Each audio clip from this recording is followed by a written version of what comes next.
क्यों इस जाविये से कि जब बड़े बुजुर्ग अपने छोटे को कोई लफ्ज कहते हैं तो उसमें कोई ना कोई मानवीयत या कोई ना कोई शब्द।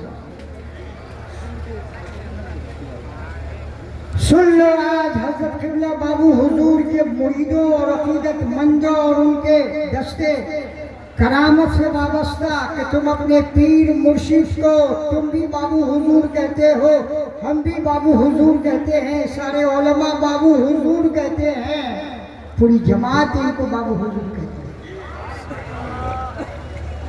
और ये पैगाम सरमदी ले लेना और सीना चौड़ा करके और फख्र के साथ कहना कि हमारा पीर मुर्शिद बाबू भी है और हमारा पीर मुर्शिद हुजूर भी।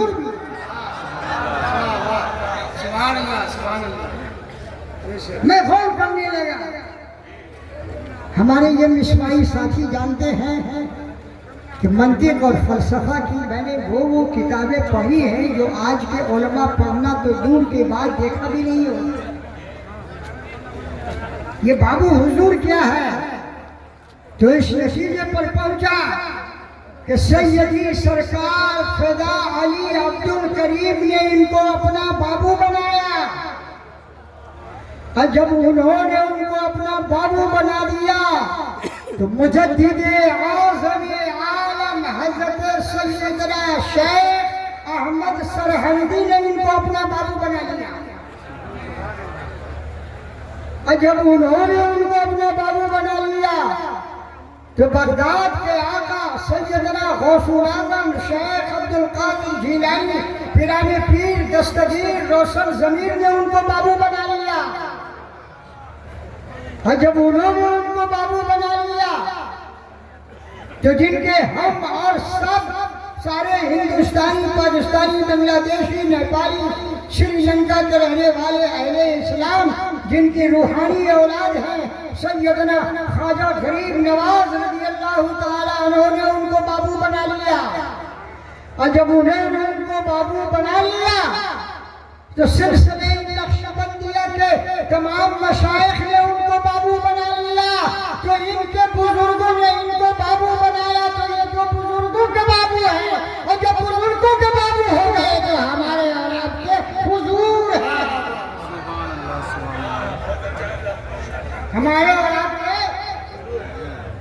लिहाजा जब लफ्ज़ बाबू हुजूर का इस्तेमाल करो तो यही तसव्वुर रखना और यही अकीदत रखना कि सैयदना मुजद्दिद आज़म के बाबू हैं, इसलिए कि इस बाबू के वो बड़े थे और हमारे हुजूर हैं इसलिए कि हम छोटे हैं, ये हमारे बड़े हैं, ये बाबू भी है हुजूर भी है। बाबू हुजूर जिंदाबाद। आज समझ में आ गई। मैं जब चला तो मैंने सोचा कि आज मुफक्किराना तकरीर करूँगा, लेकिन जब मैं यहाँ हाजिर हुआ और जाने जाना बाबू हुजूर के जलवे ज़ेबा जो रूहानियत की कम तरक्कियत लिए हुए हैं, मैं अपने उस मुफक्किराना खिताब को भूल गया और मैंने तय कर लिया कि आज सूफियाना तकरीर करूँगा और ज्यादा वक्त नहीं लूंगा। सरकार ने जितना वक्त दिया है उसी वक्त में मैं अपने मजमून को मुकम्मल कर दूंगा। अब आप दरूद शरीफ पढ़िए और मेरी बात सुनिए। अल्लाहुम्मा सल्ली अला सय्यदिना व मौलाना मुहम्मदिन मादनिल जूद वल करम मनबइल इल्म वल हिकम व अला आलिहि व असहाबिहि अजमईन। और आज आप एक बात सुनिए, हजरत सैयदना का जबरदस्त रूहानी निस्बत और सिलसिले का ताल्लुक सिलसिले नक्शबंदिया से है। दिल्ली में एक बहुत बड़ी खानकाह है, खानकाह खैरिया, जिसके साहिब शहजादा मेरी मुलाकात थी हजरत अल्लामा ज़ैद अबुल हसन। उन्होंने हजरत मुजद्दिद इस्लाम के ऊपर तकरीबन 1000 सफ़े की किताब लिखी है और वो किताब मेरे पास मौजूद है।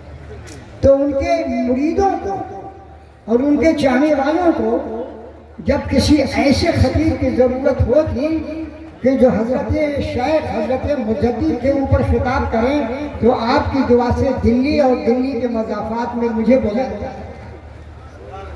सुनो, आपके रूहानी जद्द आला हजरत सैयदना शेख अहमद सरहंदी फारूकी मुजद्दिदी की जात कौन सी है?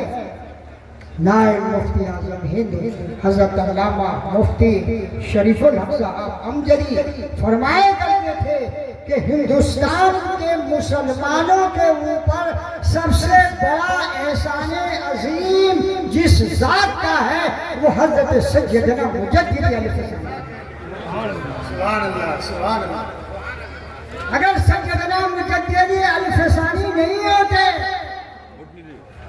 जो जिस तादाद में हम यहाँ मुसलमान नजर आते हैं, हम मुसलमान नहीं होते। जो तहरीक चलाई थी अकबर ने दीने इलाही, उस तहरीक के जुमरे में उसका मिशन था कि एक ऐसा दीन बनाओ न मुकम्मल तौर पर इस्लाम रहे, न मुकम्मल तौर पर हिंदू रहे, मिली जुली सरकार हो।